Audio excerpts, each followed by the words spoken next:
ओम नमः शिवाय। तो आइए रसपान करते हैं श्रावण माह महात्म्य का 21वां अध्याय, जिसमें सावन पूर्णिमा पर किए जाने वाले कृत्यों का संक्षिप्त वर्णन तथा रक्षाबंधन की कथा का वर्णन किया गया है।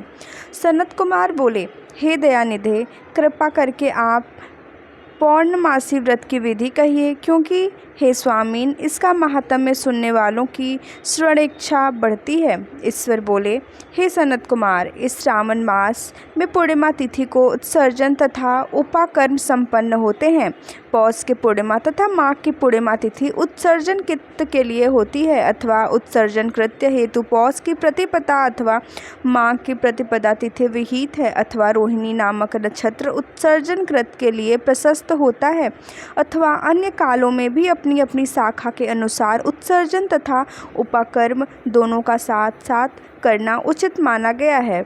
अतः श्रावण मास की पूर्णिमा को उत्सर्जन कृत्य प्रशस्त होता है। साथ ही ऋग्वेदियों के लिए उपाकर्म हेतु श्रवण नक्षत्र होना चाहिए। चतुर्दशी पूर्णिमा अथवा प्रतिपदा तिथि में जिस दिन श्रवण नक्षत्र हो उसी दिन ऋग्वेदियों को उपाकर्म करना चाहिए। यजुर्वेदियों का उपाकर्म पूर्णिमा में और सामवेदियों का उपाकर्म हस्त नक्षत्र में होना चाहिए। शुक्र तथा गुरु के अस्त काल में भी सुखपूर्वक उपाकर्म करना चाहिए, किंतु इस काल में इसका प्रारंभ पहले नहीं होना चाहिए, ऐसा शास्त्रविदों का मानना है। ग्रहण तथा संक्रांति के दूषित काल के अनंतर ही इसे करना चाहिए।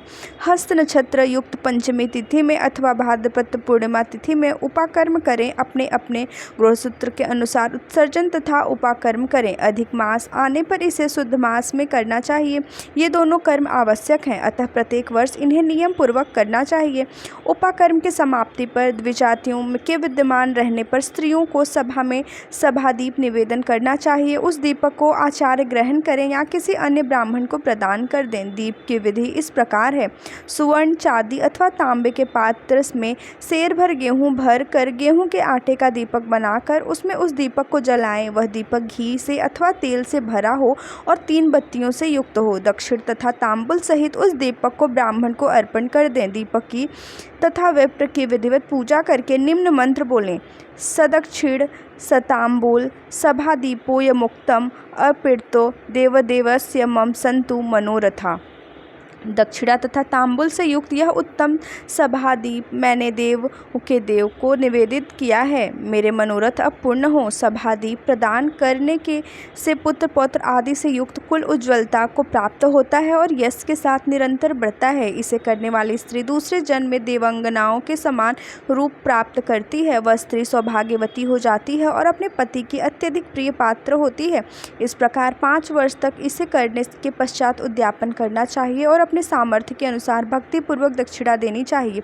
हे सनत कुमार, यह मैंने आपसे सभादीप का शुभ महात्म्य कह दिया। उसी रात्रि में श्रावणा कर्म का करना बताया गया है। उसके बाद वहीं पर सर्व बलि की जाती है। अपना अपना गृहसूत्र देख कर ये दोनों ही कृत्य करने चाहिए। हयग्रीव का अवतार उसी तिथि में कहा गया है, अतः इसी तिथि में हयग्रीव जयंती का महोत्सव मनाया जाना चाहिए। उनकी उपासना करने वालों के लिए यह उत्सव नृत्य करना बताया गया है। श्रावण पूर्णिमा के दिन श्रवण नक्षत्र में भगवान श्री हरि हयग्रीव के रूप में प्रकट हुए और सर्वप्रथम उन्होंने सभी पापों का नाश करने वाले सामवेद का गान किया। इन्होंने सिंधु और विस्तस्ता नदियों के संगम स्थान में श्रवण नक्षत्र में जन्म लिया था, अतः श्रावणी के दिन वहाँ स्नान करना सभी मनोरथों को पूर्ण करने वाला होता है। उस दिन वहाँ शांग धनुष चक्र तथा गदा धारण करने वाले विष्णु के विधिवत पूजा करें। इसके बाद समागम का श्रवण करें, ब्राह्मणों की हर प्रकार से पूजा करें और अपने बंधु बांधवों के साथ वहां क्रीड़ा करें तथा भोजन करें। स्त्रियों को चाहिए कि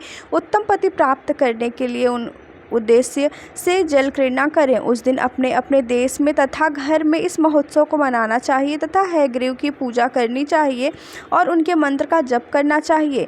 यह मंत्र इस प्रकार है। आदि में प्रणव तथा उसके बाद नमः शब्द लगाकर बाद में भगवते धर्माय जोड़कर उसके भी बाद आत्मविशोधन शब्द की चतुर्थी विभक्ति आत्मविशोधनाय लगानी चाहिए। पुनः उत्तम में नमः शब्द प्रयुक्त करने से 18 अक्षरों वाला ओम नमो भगवते धर्माय आत्मविशोधनाय नमः मंत्र बनता है। यह मंत्र सभी सिद्धियां प्रदान करने वाला और 6 प्रयोगों को सिद्ध करने वाला है। इस मंत्र का पुनरुच्चारण 18 लाख अथवा 18,000 जप का है। कलयुग में इसका पुनरुच्चारण इससे भी 4 गुना जप से होना चाहिए।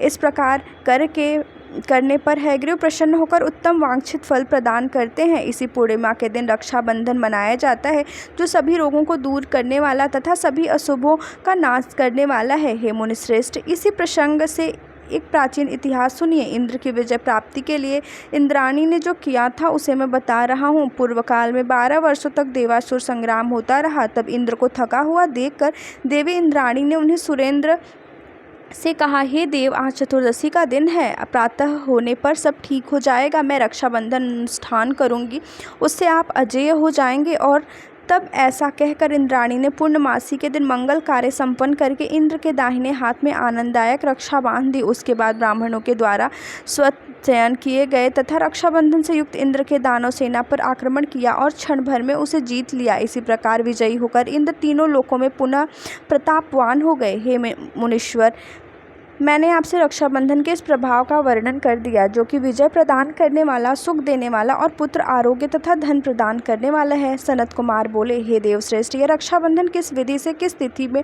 तथा कब किया जाता है? हे देव, कृपा करके इसे बताएं। हे भगवान, जैसे जैसे आप अद्भुत बातें बताते जा रहे हैं, वैसे वैसे अनेक अर्थों से युक्त कथाओं को सुनते हुए मेरी तृप्ति नहीं हो रही है। ईश्वर बोले, बुद्धिमान मनुष्य को चाहिए कि श्रावण का महीना आने पर पूर्णिमा तिथि को सूर्योदय के समय श्रुति स्मृति के विधान से स्नान करें। इसके बाद संध्या जप आदि करके देवताओं, ऋषियों तथा पितरों का तर्पण करके के बाद सुवर्ण में पात्र में बनाए गए सुवर्ण सूत्रों से बधी हुई मुक्ता आदि से विभूषित विचित्र तथा स्वच्छ रेशमी तंतुओं से निर्मित विचित्र ग्रंथियों से शोभित पदगुच्छों से अलंकृत और सर्षप तथा अक्षतों से गर्भित एक अत्यंत मनोहर रक्षा अथवा राखी बनाएं। इसके बाद कलश स्थापना करके उसके ऊपर पूर्ण पात्र रखें और पुनः उस पर रक्षा को स्थापित कर दें। उसके बाद रम्य आसन पर बैठकर सहजनों के साथ वारंगनाओं के नृत्य गान आदि तथा क्रीड़ा मंगलकृत्य का संलग्न रहे। इसके बाद यह मंत्र पढ़कर पुरोहित रक्षाबंधन करे। येन बद्धो बलि राजा दान वेंद्रो महाबलतेन त्वाम नुबंधामि रक्षे माचल माचल। जिस बंधन से महान बल से संपन्न दानवों के पति राजा बलि बांधे गए थे, उसी से मैं आपको बांधता हूँ। हे रक्षे, चलायमान मत हो। ब्राह्मणों, क्षत्रियों, वैश्यों, शूद्रों तथा अन्य मनुष्यों को चाहिए कि यत्नपूर्वक ब्राह्मणों की पूजा करके रक्षाबंधन करें। जो इस विधि से रक्षाबंधन करता है वह सभी दोषों से रहित होकर वर्ष प्रयत्न सुखी रहता है। विधान को जानने वाला जो मनुष्य शुद्ध श्रावण में रक्षाबंधन का अनुष्ठान को करता है, वह पुत्रों की तथा स्नेहजनों के सहित एक वर्ष भर अत्यंत सुख से उत्तम रहता है। उत्तम व्रत करने वाले को चाहिए कि भद्रा में रक्षाबंधन न करें, क्योंकि भद्रा में बांधी गई रक्षा विपरीत फल दे वाली होती है। इस प्रकार श्री स्कंद पुराण के अंतर्गत सनत कुमार संवाद में श्रावण मास महात्म्य का 21वां अध्याय समाप्त हुआ। ओम नमः शिवाय।